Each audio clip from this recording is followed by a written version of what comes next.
Hey guys! Today we're talking about Sigmund Freud.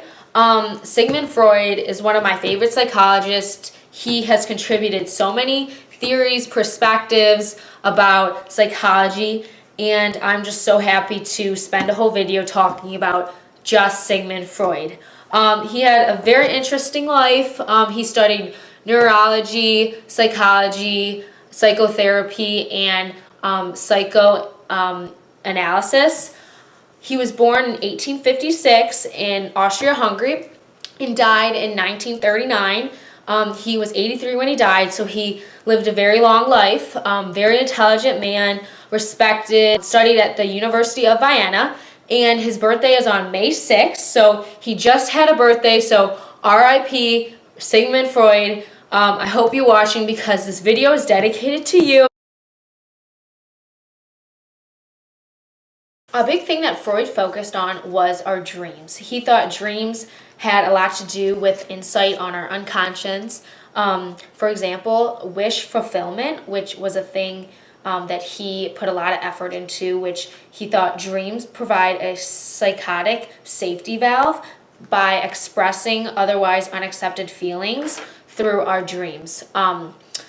So the first thing is manifest content, which this is just the basic definition of what you were dreaming. For example, I was dreaming of someone was chasing me with a knife and I was running away fast to get away from the person.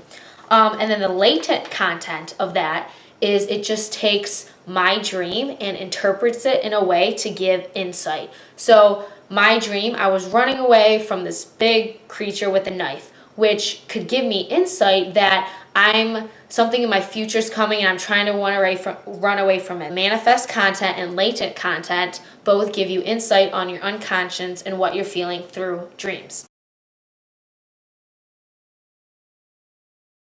So the three systems, we have the id, the superego, and the ego.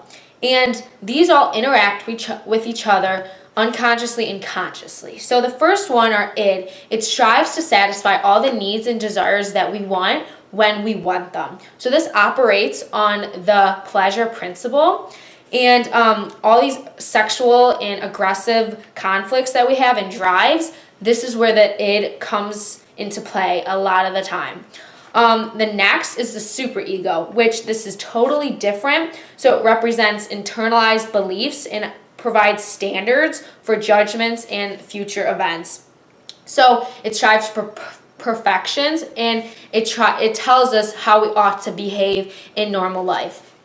And lastly, the ego, this is the executive part of our personality that mediates between the superego and the id.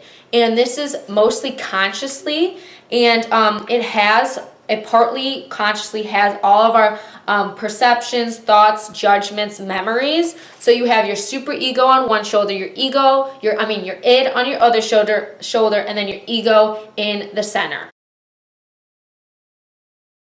With your psychosexual stages. So these are 5 stages that he thought lasted from birth to adulthood. And these psychosexual stages are during the id's pleasure-seeking energies, and they focus on distinct regions, on pleasure-sensitive areas, which the body called erogenous zones.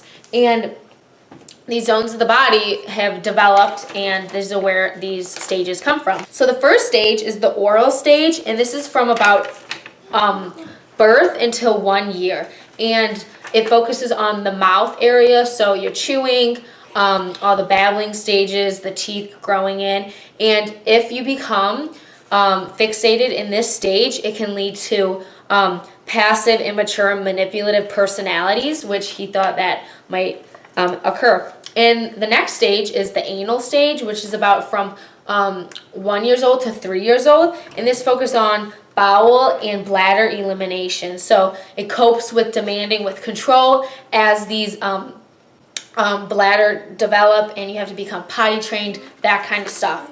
The next stage is the phallic stage, which is 3 to 6 years of age, and it focuses on genitals, which this stage is very controversial because Freud kind of throws a huge curveball. He comes up with the theory called the Oedipus complex, where the boy has an insane crush on his mom, has sexual desires towards her, but has hatred and envy towards the father because the father is with the mother. This originated because two reasons. There is a book called Oedipus, which this happens, and second, Freud thought that the mother and son relationship is so strong through childhood that this might occur. Later down the road, Freudian psychologists also come up with the Electra complex, which is the same thing with girls, little girls.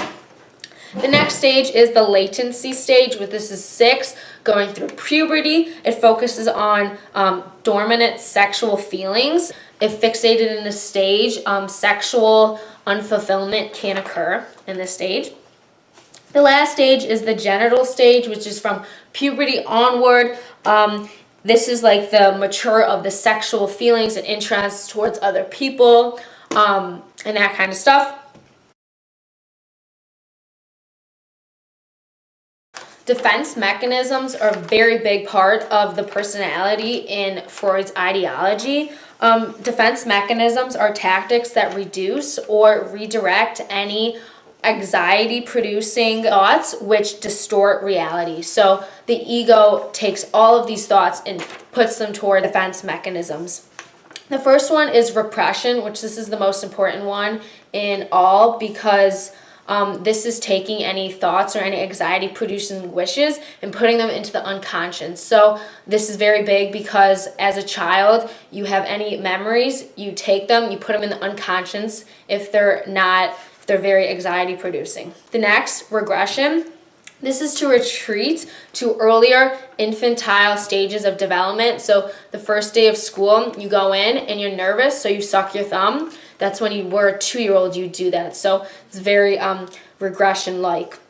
Reaction formation is the next one. This is when the ego makes unacceptable, unconscious impulses that they would make the opposite way. So say you would say, I hate my dad, but really internal, you love your dad. So it makes it look the opposite way.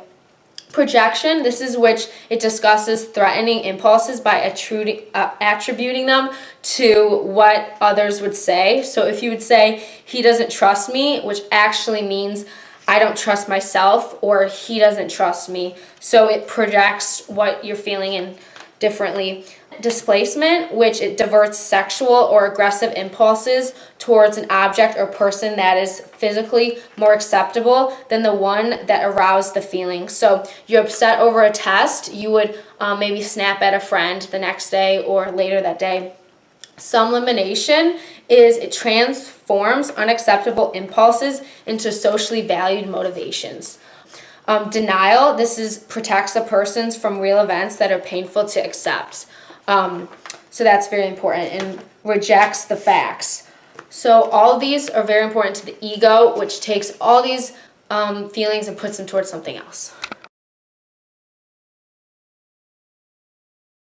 So psychoanalysis aims to look at unconscious problems in a person's brain by free associations. So to see in a normal psychoanalysis session would be like is the patient will lay down on one of those beds or chair and be relaxed and just talk their mind, talk whatever they want while the therapist is sitting there taking notes, nodding, not saying anything much, but just listening to what the patient has to say. The therapist will interpret what they're saying, but before that, the therapist will see any resistance to what the person is saying. So if there's any blocking of their free association, or if they see any anxiety that lurks when they're talking about sensitive material. So as the therapist gathers all this information, they will come and interpret it and find some insight behind it. So this insight is your underlying wishes or feelings or conflicts that the therapist thinks that the patient has. And as they're finding insight, and also the patient might transfer some of their feelings on to the therapist, transferring any past relationships they've had or any other important people in their life, which also gains insight to what the patient is having problems with. So they do focus on the unconscious, the childhood feelings. They explore their defended thoughts and feelings. And another therapy that's off from psychoanalysis is interpersonal therapy, which is very effective for depressive people because it really focuses on the roots of their difficulties and tries to help develop better and get their unconscious thoughts out.